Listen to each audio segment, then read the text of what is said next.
Halo pemirsa Cokro TV, jumpa lagi bersama saya Nong Darul Mahmada dalam program acara yang lagi viral. Nah, yang lagi viral saya ditemani oleh ini host yang baru nih, yang lagi viral yaitu Iwan Chan. Biasanya kan Belmondo, tapi Belmondo sudah pulang kampung, siap-siap mau nikah. Dan seperti biasa, saya Kajito Elkayeni. Nah, pemirsa Cokro TV nih yang lagi rame sekarang ini terkait postingan di TikTok. Mulainya dari TikTok, yaitu dari akun namanya Bima Ribon. Bima warga Lampung yang sekarang sedang studi di Australia, di Sydney. Nah, Bima di postingannya itu mengkritik tentang pembangunan di Lampung. Salah satunya misalnya soal kondisi jalan di Lampung ya, infrastruktur. Nah, ada juga tentang kota baru, tentang pendidikan, tentang birokrasi, dan juga tentang pertanian. Nah, tapi nih yang menarik dari postingan Bima ya, ini kayak kotak Pandora ya. Kayak kotak Pandora gitu. Ketika Bima menyampaikan kritikannya itu akhirnya banyak sekali tuh yang berani kemudian speak up. Menceritakan tentang pengalaman warga Lampung. Bahkan ada ibu-ibu yang saya lihat di videonya itu tapi saya lihatnya di Twitter nih. Itu ada ibu-ibu bilang ini nih jalan di Lampung seperti ini. Bukan lagi jadi kolam katanya, tapi udah jadi waterboom sampai dia ngojek berenang gitu. Terus ada lagi dari seorang yang dia cerita misalnya dia lulusan SMK yang mencari kerja kemana-mana, udah diinterview sampai 10 kali tapi gagal. Karena apa? Karena katanya kalau di Lampung itu kalau nyari kerja harus punya namanya kekeluargaan gitu, harus ada cantelannya gitu. Nah, tapi yang banyak dari video-video yang bermunculan itu banyak memang menceritakan tentang kondisi jalan di Lampung. Dan memang kalau ngelihat kondisinya itu mengenaskan banget ya, itu kayak bukan di zamannya Jokowi gitu loh. Kalau saya ngelihat Lampung kok seperti itu gitu. Nah, karena kita ngomongin Lampung, nah Iwan ini adalah orang Lampung. Jadi dia bisa cerita tuh bener nggak sih apa yang disampaikan oleh Bima, dan juga kemudian bermunculan video-video tentang kondisi di Lampung itu. Gimana Wan, sebagai orang Lampung Wan? Iya. Kamu setuju nggak dengan postingan dari si Bima ini ya? Karena kan kemudian kalau kita lihat, saya lupa tadi bilang postingan Bima meskipun didukung banyak orang ya, ternyata dia dilaporkan kan oleh si Ginda apa siapa gitu kan, dengan penyebaran sara atau apa gitu, dan itu sudah resmi dilaporkan gitu kan. Makanya itu juga yang menyulut netizen untuk melawan pelaporan itu. Nah, kembali ke pertanyaan tadi, emang benar Wan kondisi yang diceritakan oleh si Bima itu? Aku tuh setuju banget sama Bima ini kan, karena itu tuh jadi silentnya kita jadi orang Lampung itu. Karena banyak banget, kita udah berpuluh-puluh tahun di Lampung itu kayak jalanan masih belum layak, apalagi kan orang tua di sana kan pekerjaannya itu kalau nggak dari karet, terusnya sama kelapa sawit. Itu banyak banget, sampai mobil aja kita tuh kalau duduk dari jalanan satu ke jalan lain tuh sampai ya goyang-goyang gitu mobilnya, sampai bener-bener nggak bisa gerak sama sekali. Padahal jalan itu penting banget di Lampung. Tapi gimana ya, kenapa ya orang dikritik tapi malah nggak bisa terima gitu loh. Itu menurutku kayak nggak cocok aja sih jadi pemimpin. Kalau misalkan emang mau ditutup-tutupin, ya nggak harus kayak gitu loh. Kita ini kan orang Lampung selama ini diam gitu loh. Tapi jadi selama ini nerima aja baru gitu setelah ada kasus Bima ini kemudian pada berani ya, bener, termasuk kamu keluar. Ya. Iya benar. Karena selama ini tuh kita sebagai aku udah sering pulang kampung juga ke Lampung itu, sampai aku umur segini pun jalanan tuh masih parah banget di sana, Mbak. Dari kamu kecil itu? Dari aku kecil. Jadi kondisinya nggak pernah berubah gitu ya? Nggak pernah berubah sama sekali. Itu misalnya wilayah mana aja sih yang kamu ketahui, yang kamu misalnya tinggalin itu apa sama dengan yang dipaparkan atau yang diperlihatkan oleh si Bima ini? Kalau Bima ini kan di Lampung Timur. Lampung Timur tuh emang lebih parah kayak gitu. Aku pun di Lampung Utara seperti itu. Aku lebih ke tulang bawangnya kan. Di Gedung Haji itu parah banget. Jadi tuh aspal, ntar bagus, ntar tanah lagi, ntar aspal lagi. Terus aspalnya dicampur sama batu-batuan gitu loh. Jadi nggak mulus aspal banget. Jadi mobil juga jalan masih gredek-gredek gitu loh. Dan itu tuh nggak pernah dibikin aspal mulus segala macam. Padahal kita berharap banget pemerintah di daerah yang pelosok-pelosok kayak gini tuh dijangkau gitu loh, nggak cuma di kotanya aja gitu loh. Nggak hanya di kota besarnya. Bener. Gitu ya. Apalagi tuh sinyal susah banget Mbak di sana Mbak. Sinyal HP maksudnya? Sinyal HP susah banget di sana. Dan kita harus ke lapangan, ke dekat-dekat masjid gitu buat nyari sinyal dulu Mbak di sana. Itu susah banget sinyal di sana. Tapi kan selain soal, sebentar ya Bro Kajito, kamu sabar dulu ya. Sebagai bukan orang Lampung, ini kita mau ngorek-ngorek soal Lampung dulu nih. Jadi misalnya soal soal jalan tuh tadi. Tapi juga selain soal jalan, yang dikritik oleh Bima tuh kan ada soal kota baru, rencana kota baru yang mau dilakukan oleh Pemprov sekarang ya. Terus ada soal birokrasi, soal pertanian, sama pendidikan. Nah, keempat hal ini juga kamu alami sendiri nggak? Atau kamu lihat sendiri nggak? Memang kondisinya layak untuk dikritik? Kalau kota baru sih itu kan baru dibuat juga ya Mbak ya. Kayak aku juga belum tahu banget nih kota baru tuh kedepannya mau kayak gimana jadinya kan. Kalau buat masalah pendidikan dan lain-lain, menurutku juga masih kurang juga Mbak. Pendidikan kemarin kan Rektor Unila ketangkep KPK kan? Iya kan, bener juga tuh.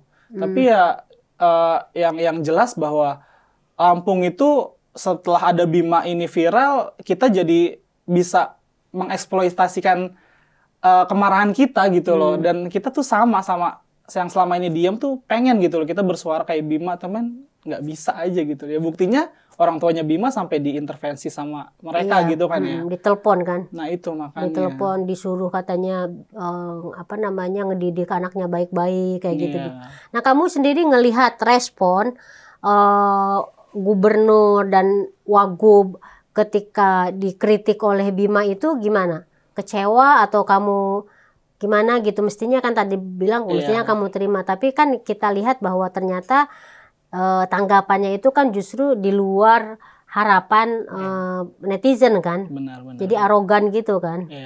Sampai disuruh tanya kan kayak gimana tanggapannya Pak setelah intervensi? Ya kenapa tanya saya? Tanya orang tuanya Bima aja sampai digituin loh kan, kayak nggak ada etika aja gitu loh. Anda kan pemimpin gitu, harusnya dikritik itu ya diterima gitu loh, dibenerin, bukannya malah dilaporin gitu loh atau diintervensi, kan nggak lucu juga gitu.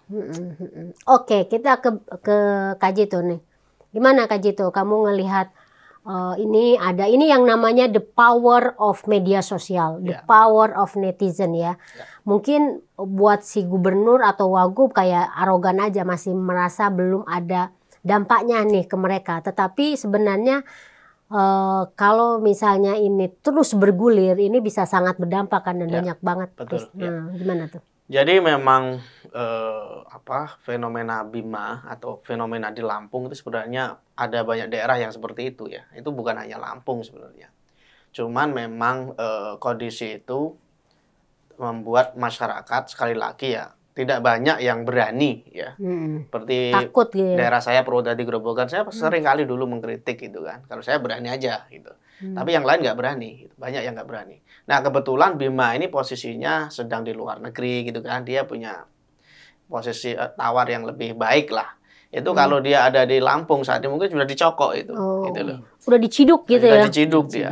Jadi memang ini masalah apa ya? Ini masalah Indonesia lah ini. Artinya bahwa pemerintah memang belum bisa menerima kritik ya dari masyarakat. Terlepas dari kontennya Bima ya, ada bantahan bahwa sebagian klaimnya termasuk yang Kota Baru itu nggak berdasar itu. Nggak ada kajiannya, nggak ada ini data pendukungnya nggak ada dan seterusnya. Artinya dia hanya nyinyir, katakanlah begitu ya. Tapi kalau soal jalan berlubang, soal birokrasi itu kan memang sesuatu yang nggak bisa dibantah lah. Kalau Kota Baru oke lah, mungkin mereka punya data, punya persiapan dan seterusnya. Dan ini mestinya juga menjadi koreksi ya pada kepala daerah, khususnya di Lampung ya, juga semua kepala daerah. Dulu Ganjar juga pernah dikritik soal ini, soal jalan rusak gitu ya. Meskipun jalan rusak itu bukan tupoksi gubernur waktu itu yang dikritik itu jalan mana gitu. Tapi Ganjar juga tidak merespon itu secara barbar ya, artinya dia menerima itu sebagai kritik, kemudian sebagai diteruskan masukan gitu. Masukan diteruskan kepada pejabat yang berwenang. Ini daerah mana? Jalan kabupaten. Oke, bupatinya berarti ditegur. Ini ada laporan masyarakatmu nih, tolong ditindaklanjuti. Bahkan kadang-kadang Ganjar sendiri juga langsung memberikan dana dari gubernur ya, dari Pemprov untuk memperbaiki jalan. Ada tuh jalan desa bahkan itu. Jadi ini pertanyaan besar untuk Lampung ya, karena di desa-desa itu sudah ada dana desa gitu ya. Kalau sampai jalan-jalan rusak itu masih di tingkat desa, itu perlu dipertanyakan. Karena dana desa itu lumayan besar dan itu tiap tahun dikucurkan. Gitu. Kemudian untuk jalan kan ada tingkatannya, ada jalan provinsi, ada jalan kabupaten. Mestinya masing-masing juga punya ini anggaran ya. Provinsi punya anggaran, kabupaten punya anggaran, dan itu mereka harusnya prioritas kalau soal jalan ya. Memang mungkin bayangan kita tentang Lampung dan Jawa itu mungkin beda ya. Karena Lampung tuh daerah perkebunan gitu ya, mungkin banyak kendaraan-kendaraan besar juga yang ngangkut hasil perkebunan, dan ini juga berdampak pada ketahanan jalan tersebut, kemudian kualitas tanahnya juga mungkin beda gitu ya. Ada banyak hal lah yang menyebabkan kenapa jalan Lampung mungkin yang rusak terus ya, yang diketahui rusak terus, tapi ini merupakan PR pemerintah gitu loh. Kalau ada masyarakat kritik ya wajar, mereka membayar pajak kok, mereka punya hak untuk menikmati infrastruktur yang memadai, yang baik. Kalau pemerintah nggak sanggup ya lakukan perbaikan secara berkala, misalnya dicor dulu berapa kilo, nanti ke depan nyambung lagi kan bisa gitu, nggak harus sekaligus ya kalau memang aspal itu memang nggak mendukung dengan kontur tanah, dengan kualitas tanah di sana. Artinya bahwa kritikan Bima ini ada benarnya dan harusnya disikapi dengan bijak, bukan malah membuat sebuah penghakiman ya yang sepihak, bahkan orang ini sampai dituntut ke meja hukum ya.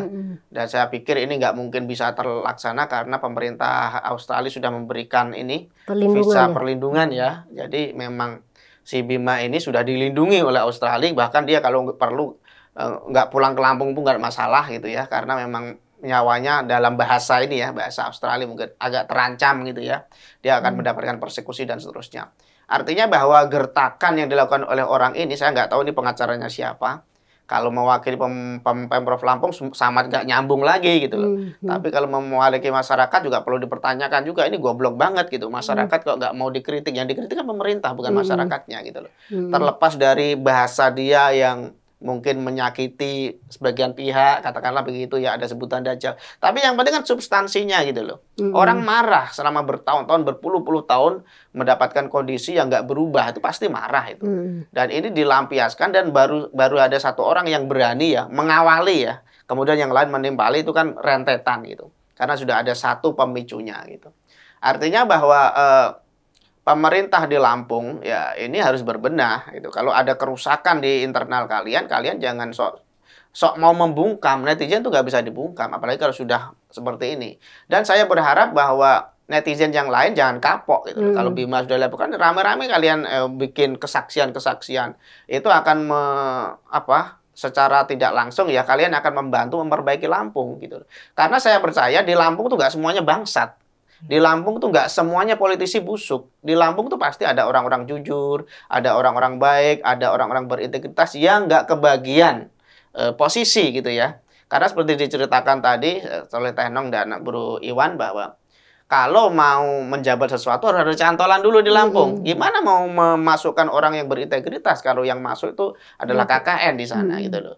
Kalau nepotisme yang menjadi landasan berbagai pos yang ada di pemerintah maupun swasta, sehingga orang baru mendapat pekerjaan, terutama di PNS itu ya, kalau ada cantolannya. Ini info-info yang berkembang ya dari netizen gitu. Artinya bahwa kerusakan di Lampung ini sistemik. Bukan hanya infrastruktur sebenarnya, bahkan yang paling penting menurut saya jantungnya tuh birokrasinya. Birokrasinya acak adut pasti itu kalau sampai infrastrukturnya berantakan. Jadi ini gampang kok dilihat. Jadi nggak hanya Lampung sih, atau lihat kita di Banten atau kita lihat di wilayah lain yang tingkat kemiskinannya tinggi misalnya. Kita lihat di daerah Brebes misalnya kan. Itu gampang banget kok bahwa itu ada sesuatu yang bermasalah di sana. Pemerintahnya bermasalah pasti. Nah, kalau di Lampung ini komplit, bukan hanya satu isu ya, ada banyak isu mereka, dan ini menjadi kombinasi kerusakan yang harus segera diperbaiki, bukannya malah ngamuk-ngamuk. Karena memang saya nggak tahu pola pikir di masyarakat ya, apakah sudah terbuka atau masih feodal, karena kita tahu bahwa Lampung itu diisi oleh para transmigran ya. Jadi tradisi feodal itu masih sangat kuat menurut saya, dan ini belum mungkin ya, karena saya ke Lampung itu sudah belasan tahun yang lalu. Dan mungkin mungkin ada banyak hal yang berubah, tapi setahu saya kalau daerah transmigran itu masih membawa bibit-bibit feodalisme gitu, dan itu agak susah diperangi memang, kecuali daerah yang sudah sangat maju.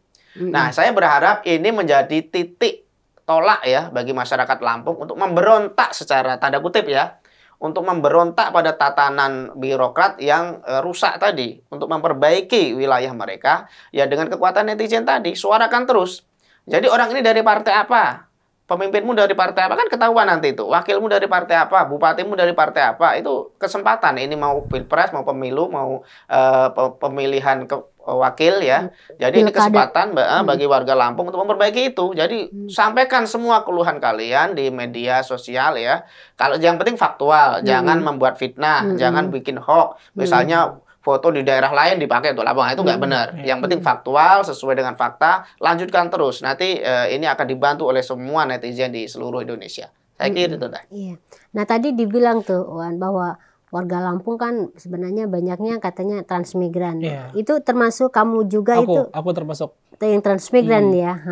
Kakekku tuh Jawa Timur, jadi zaman Soeharto katanya baru dipindahin ke Lampung semuanya. Gitu. Jadi kan kalau di Lampung itu ada 3 kan, Lampung asli, Lampung Bali, sama Lampung Jawa. Nah kita tuh ada di kotak-kotakan gitu, Lampung Bali di sini, Lampung Jawa di sini, Lampung asli di sini. Gitu. Jadi kamu termasuk yang Lampung Jawa ya. Iya. Nah kalau sepengalaman kamu gitu ya, sepenglihatan kamu, itu selama kamu ngelihat kayak tadi yang disampaikan oleh Kaji itu, semacam birokrasi, kesejahteraan yang kamu alami sebagai warga Lampung tuh, emang benar-benar itu masih kurang atau memang gimana sih, apa yang selama ini diperlihatkan oleh pejabatnya ya, kayaknya kan sepertinya biasa-biasa aja gitu kan. Sebelum ada kasus ini kan kayaknya adem-adem aja tuh gitu ya. Nggak kelihatan ya. Tiba-tiba rame, tiba-tiba ini ya balik lagi kayak yang birokrasinya itu kalau menurutku ya balik lagi kayak Mas Jito tadi bilang ya, seperti itu kenyataannya gitu loh. Bahkan di Lampung itu pun kalau emang harus apa namanya, lupa lagi. Diperbaiki. Ya harus diperbaiki. Ya harus speak up dulu gitu loh. Nggak bisa semata-mata kita harus ke kepala dusun jadi atau nggak bisa dilakukan secara baik-baik gitu ya, langsung gitu loh. Gitu ya. Ya emang mereka udah nyaman sama pemasukannya kali ya. Jadi kayak malas aja gitu mau bikin, ya udahlah yang penting masih bisa jalan, ya udahlah yang penting masih bisa kepake gitu kali. Tapi menurutku kayak itu tuh penting banget. Kakekku aja masih ke sawah aja masih pakai motor, dan kadang-kadang di belakang itu olahan karet itu tuh masih pakai nyeker gitu loh. Mau ngapa-ngapain juga berat karena jalanannya tuh parah banget di sana tuh. Itu misalnya kayak warga di sana itu Wan, apa enggak ada misalnya kayak protes, atau bukan protes lah istilahnya, tapi misalnya ngasih tahu, tolong dong karena kami supaya gampang transport. Kan seperti yang tadi dibilang oleh Kak Jito, kan semuanya kan pasti ada dananya kan. Dananya itu sebenarnya udah ada. Iya benar. Itu tuh emang ada. Udah pernah protes tuh, warga itu udah pernah protes. Cuman kayak nggak ditanggepin, Mbak. Udah nggak, jangankan jalan lah. Kita susah sinyal aja, kita harus ke kota dulu nih. Kita di kampung di ujung ini ada namanya Tulang Bawang, Gedung Aji, itu kampungku. Kita harus ke KNPI dulu buat nyari-nyari sinyal di sana karena sinyal kencang di sana. Tapi di tempat kita tuh nggak ada. Susah banget buat nyari-nyari sinyal di sana. Bahkan kakekku aja mau dibikin HP yang ada video call-nya itu harus pakai telepon biasa karena emang bener-bener nggak ada sinyal. Udah diwacanain kayak gitu tapi nggak bergerak juga gitu loh, nggak dibikin sutet atau nggak dibikin sinyal bagus lah, intinya Orang kan sekarang tower lah gitu ya. sebenarnya. Kita kan hidup butuh sinyal gitu, tapi kalau sinyal aja nggak ada. Kalau anak muda ya butuh sinyal gitu ya. Iya gitu loh. Tapi kalau kayak misalnya kayak listrik, dan lainnya, kan ada juga video yang bilang bahkan katanya listrik aja nggak ada di Lampung itu. Iya benar. Dulu, sampai sekarang itu. Kalau sampai sekarang udah agak Wah mendingan, ini Mbak. gimana ini tanggung jawab dia nih kalau soal listrik nih. Kalau sekarang udah agak mendingan, tapi kalau dulu iya benar. Kita tuh kalau pakai listrik harus pakai genset dari jam 6 sampai jam 10. Itu udah bener-bener udah dinyalain, tapi di atas jam 10 itu udah dimatiin semuanya, Mbak. Jadi ada orang kampung yang punya TV, ya kita nonton bareng-bareng di rumah tersebut gitu loh. Itu kayak zaman aku waktu kecil tahun 70-an. Iya. Itu masih kejadian aku SMP tuh masih ngerasain itu. Aku SMP masih ngerasain gitu.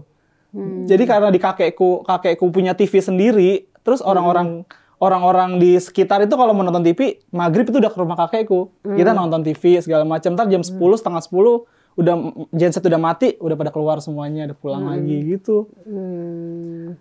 Nah, ini kalau misalnya ini sebenarnya agak ironis ya buatku ya. Meskipun sebenarnya di daerahku juga di Banten masih, tapi di eranya Jokowi itu banyak banget gitu perubahan ya, khususnya soal jalan raya itu banyak banget perubahan. Tapi kok yang terjadi di Lampung kok enggak ya, Wan ya? Nggak merata jadinya ya. Gimana ya, kayak kalau kamu sekarang gini, dengan adanya speak up dari si Bima ini, kamu merasa bahwa dia itu pahlawan sebagai orang Lampung nih ya, pahlawan, atau seperti yang mungkin pihak Pemprov atau pejabat kan ngerasa dia nggak jelas, cuma viral, biang kerok dibilangnya kayak gitu-gitu kan? Iya, balik lagi di awal tadi, Mbak, itu kayak keresahan kita dari dulu, yang unek-unek kita dari dulu yang pengen kita keluarin, akhirnya terwakilkan sama Bima yang di luar sana dapat visa perlindungan juga. Ya sekarang kan buktinya kan di berita juga sekarang baru diperbaiki. Sekarang beritanya ini diperbaiki, jalan ini baru diperbaiki dari dulu kemana gitu loh. Jadi ada ininya juga dong ya. Ada dampaknya ya. Bagus juga, bagus. Sekarang ya kita lihat aja nanti, kayak besok aku pulang kita lihat perkembangannya nanti kayak gimana gitu. Kamu bisa buatkan video nih buat pemirsa Cokro TV. Sebelum Bima ngomong sama setelah Bima ngomong, apakah ada perubahan atau enggak ya? Iya. Siap. Oke, closing kita sebelum buka nih. Ya. Menurut saya saya ingin mengembalikan pada pernyataan saya tadi soal feodalisme ya. Saya menganggap bahwa mungkin di beberapa daerah masih ada, tapi kalau kita ngomong di wilayah Jawa misalnya itu kebanyakan ya pemerintah itu takut pada kritisisme masyarakat, atau masyarakatnya sudah mulai kritis gitu lah. Ada banyak organ LSM, ada banyak pemantau dan seterusnya. Jadi pemerintah pun kalau memang ya masih ada sih yang jalan rusak itu tetap masih ada kan. Tapi kalau sampai sistematis birokratnya sampai bobrok banget ya enggak lah. Masih ada yang dijalankan kira-kira begitu. Nah, saya menduga di Lampung ini belum seperti itu. Jadi masih suasana feodalnya masih kental. Jadi pemimpin daerah tuh merasa seperti raja-raja kecil ya, nggak boleh dikritik, nggak boleh itu, bahkan sampai orang tuanya sampai disalah-salahkan gitu ya, nggak bisa mendidik anak dan seterusnya. Ditelepon langsung katanya sama gubernurnya dan seterusnya, sampai dia harus meminta maaf karena bapaknya itu orang tuanya itu PNS ya. Jadi memang itu tindakan-tindakan feodal menurut saya, bukan ciri khas pemimpin yang lahir dari alam demokrasi ya, bukan ciri khas pemimpin yang sadar bahwa dia itu pelayannya masyarakat gitu loh. Kalau dia melakukan kekurangan dan dikritik wajar, diterima aja. Kalau memang budgetnya nggak ada atau dananya kurang, ya sampaikan aja bahwa kita sudah melakukan ini misalnya. Padahal APBD-nya tertinggi loh Lampung. Makanya, nah itu berarti nggak bisa dijadikan pembenaran kalau begitu kan, nggak bisa ngeles lagi. Kalau memang ininya gede, APBD-nya gede ya, harusnya bisa dong kalau cuma untuk perbaikan. Mungkin kalau wilayah lain yang kecil melakukan pembangunan setahun sekali, dia ya 3 kali setahun. Kalau memang gede, kenapa enggak gitu. Artinya ini menjadi pelecut ya, cambuk bagi pemerintah terutama di Lampung sana untuk berubah ya. Kemudian ini juga contoh bagi masyarakat bahwa kalian itu punya hak untuk mengkritik gitu loh. Jangan takut. Jadi kalau memang nanti ada 1-2 yang dilaporkan, ya kita bela rame-rame gitu. Karena kita hanya punya semangat kebersamaan ini. Kalau mereka menggunakan kekuasaan yang semena-mena, ya kita lawan gitu loh. Ini yang saya maksud memberontak dalam tanda petik tadi, bahwa kita memang punya hak positif. Ya, dalam arti positif ya. Kita harus saling menyatakan solidaritas gitu dengan saudara-saudara kita, terutama seperti yang Bima lakukan. Risikonya sangat besar ya, mungkin terlepas dari miss 1-2 soal data, oke lah. Tapi yang penting nggak fitnah, yang penting nggak hoax, itu sudah harus kita dukung. Dan ini menjadi perhatian kita semua, mumpung ini masuk tahun politik, kita harus menentukan sikap ini. Jangan sampai terpilih lagi pemimpin-pemimpin seperti yang ada di Lampung itu, diprotes malah melakukan perlawanan dengan keras pada pemprotes, dan itu tidak benar. Saya pikir itu. Nah, buat kamu sebagai warga Lampung juga nih. Ya, buat intinya kalau buat di daerahku aja lah intinya ya tolong dikasih sutet lah biar ada sinyal di sana gitu loh. Sampai sekarang masih susah banget sinyal di sana, itu aja sih. Sama pembentukan infrastruktur harus dibenahi lebih baik lagi sih. Nah, dengan kejadian Bima ini misalnya kamu tuh juga akan berani nggak untuk memprotes atau bersuara kalau misalnya ada kejadian-kejadian yang memang selayaknya diberitahukan ke publik? Iya, balik lagi, the power of netizen, Mbak. Iya, kita bakal bongkar bareng-bareng. Jadi kamu nggak takut seperti kata Kak Jito nanti diciduk gitu, nggak? Enggak. Apalagi kita kamu kan sebagai selebgram gitu ya. Wah, kita gitu siap kan. mental, kita perang pokoknya. Iya. Jadi memang seperti yang tadi dibilang ya pemirsa Cokro TV, bahwa memang sekarang tuh kan eranya media itu di tangan kita. Jadi meskipun dampaknya misalnya dalam kasus Bima ini, Bimanya memang di Australia, tapi kan masih ada orang tuanya di Lampung yang mungkin bisa terancam, ya kan? Tetapi dengan adanya kita ini, dengan adanya solidaritas yang tadi disampaikan oleh Kak Jito, solidaritas di antara kita, akhirnya kita semua juga menjaga bersama-sama orang tuanya Bima ini gitu kan, supaya tidak kena dampak dari kritikan si Bima ini kepada para pejabat yang tidak mau ketahuan bobroknya, ya kan? Nah, ini jadi pelajaran buat kita semua untuk semua wilayah nih, untuk semua daerah. Jadi yang tadi dibilang, karena media ada di tangan kita dan kita juga harus bijak ya menggunakannya seperti Bima. Bima itu menurut saya bijak, bagus menggunakannya, dia menyampaikan sesuatu yang memang harus dia sampaikan ya. Dan akhirnya dampaknya juga bagus ke Bima ya. Kalau untuk seorang pegiat media sosial itu kan kemudian followernya katanya di TikTok jadi 1 juta katanya kan, di Instagram jadi 100.000. Itu buat pegiat media sosial itu oke banget. Tapi yang penting itu harus positif ya. Oke, terima kasih Iwan, terima kasih Kak Jito dan pemirsa Cokro TV. Kita akan ketemu lagi dalam yang lagi viral minggu depan. Terima kasih semuanya, dadah.